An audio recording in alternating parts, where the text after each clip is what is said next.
তো আমরা এসছি হচ্ছে দিদিভাইয়ের জায়ের মানে যাকে বলে, আমিও দিদিভাই বলি, জানি না তারপরে কি বলে। তো ওই দিদিদের বাড়িতে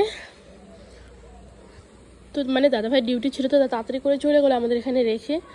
তো ভাবলাম একটু উপরটা ঘুরে আসি। আমি উপরে উঠিয়ে নিয়ে আসার পরে, আগেও একদিন এসেছিলাম, তোমরা হয়তো দেখেছো ব্লগে, কিন্তু আমি উপরে আসিনি।